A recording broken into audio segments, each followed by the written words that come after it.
Hey there, grade 6 and 7 word detectives, and welcome to this explainer. Today, we're going on a massive linguistic adventure to solve a mystery that has honestly baffled students for generations. Alongside our trusty guide, Professor CESS, we're going to uncover a secret master key that will let you decode some of the absolute trickiest vocabulary words in the English language. If you've ever wanted to think like a champion speller and totally master those intimidating spelling bee lists, well, you're in exactly the right place. Let's get started. Okay, let's dive right into this. Look at these words: precede, exceed, recession, and predecessor. I mean, at first glance, these seem completely unrelated, don't they? One's about moving forward, one is about going way past a limit, another is about the economy taking a major downturn, and that last one, it's just about someone who held a job before you did. But they actually share a massive linguistic secret. Every single one of these words is secretly connected by a single ancient code. To find that code, we have to travel back almost 2,000 years to the bustling streets of ancient Rome. Our master key is actually a Latin verb, cedere, pronounced sedere. Back in Rome, when a soldier gave way or a traveler moved forward on a path, they used this word. Cedere means to go, to move, to yield, to give way, or to withdraw. This one tiny root is literally the secret decoding tool for dozens of modern English spelling bee words. From now on, whenever you see a word containing this root, I want you to ask yourself, how does this connect to movement? And this brilliantly illustrates how language evolves over time. As Latin spread across Europe, it mixed with French and eventually morphed into English. So, over hundreds of years, the spelling shifted around a bit. The original root split into three distinct forms that we see today: CED, CEED, and CSS. But here's the real magic trick. Even though the spelling changed across these three forms, the core meaning of movement remained completely intact. All right, level up, word detective training. Now that we have the master key in our hands, we're joining Cody Fox's elite word detective team. You see, champion spellers don't just blindly memorize letters, they break words down like Lego blocks to see exactly how they're built. Let's step onto the training mat and decode our very first word together: precede. Step 1, we identify the prefix. That's the little chunk at the front of the word. Here, pre means before. Step 2, we spot our root, cede, which we now know means go. Put them together in step 3, and precede literally translates to go before. Spring precedes summer, right? Because it goes before it. See how incredibly logical that is?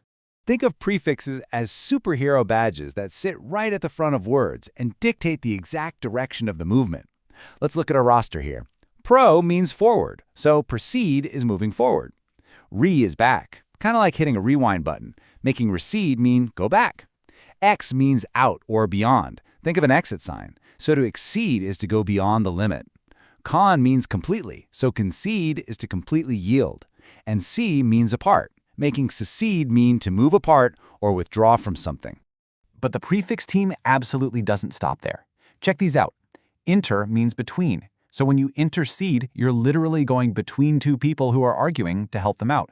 Ante is an old word for before, giving us antecedent.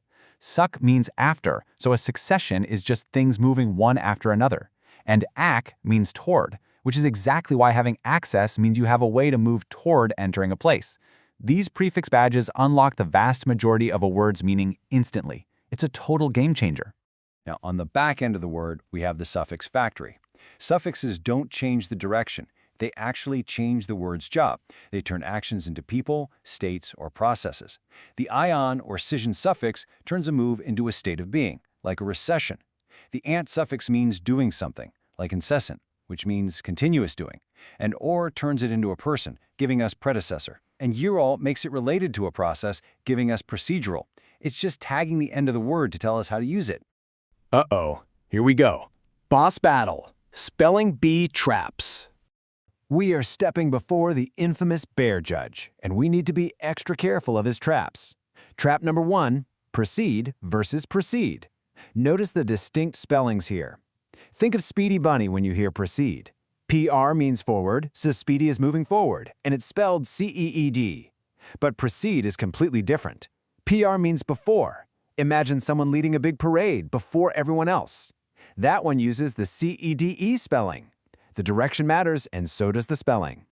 Now, what's really interesting about this slide is how your ears can completely try to trick you. Exceed and exceed sound incredibly similar when spoken out loud, but we have to break them down. EX means beyond. You exceed a speed limit by jumping beyond the finish line. A C, on the other hand, means toward. To accede means to move towards someone's point of view, basically to agree or yield to a request. Don't let your ears fool your spelling logic. Here we have a tricky shift from an action to a thing. Recede is a verb. Think of Cedric Turtle, slowly, carefully moving backwards away from the water. It ends in CEDE. But when that action becomes a noun, like a state of the economy going back, it transforms into recession. The root shifts over to CESS, and we add that ion suffix factory tag we talked about earlier. And it's the exact same trap right here with secede and cessation. Remember our prefix badge. SE means apart. To secede is the action of moving apart or separating from a group. When an entire state votes to do this, the event or condition itself is a cessation. It's verb versus noun. Changing the CEDED to CESSION. You've got to watch out for that shape-shifting root. So the absolutely crucial point is this. I want you to take a mental snapshot of these three words right now. In the entire English language, there are only three words in this root family that use the CEED spelling: precede, exceed, succeed.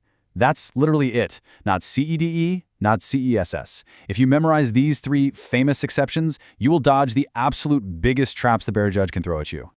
Okay, let's move into advanced words and the road of movement. You've survived the boss battle. Awesome job. Now close your eyes for just a second and visualize a long, winding road. This is the road of movement, and our vocabulary words act out little scenes right on it. Picture two people arguing on the road. You step between them to intercede. Suddenly, the road just hits a dead end. That stopping of movement is a cessation. But wait, another road stretches on forever without stopping. That's incessant movement. And what about the little dirt path that came before the paved road? Yep, that's the antecedent.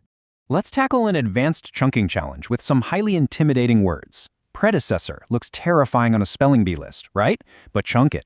Pre means before. Decessor means one who goes. It's literally just a person who went before you. Concession?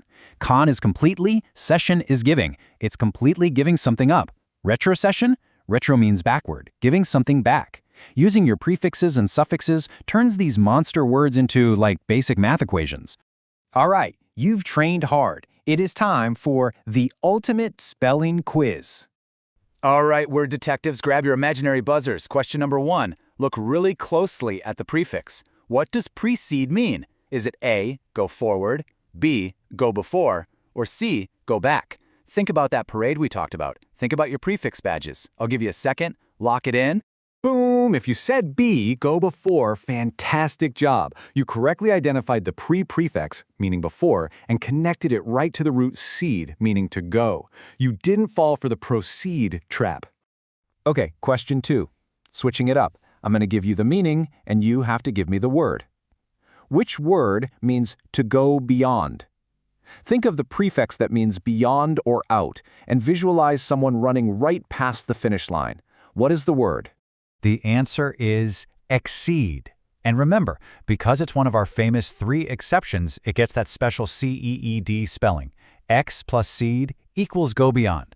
Excellent detective work, you guys. Let's bring it all together and see how this builds your confidence. You have officially achieved the master key.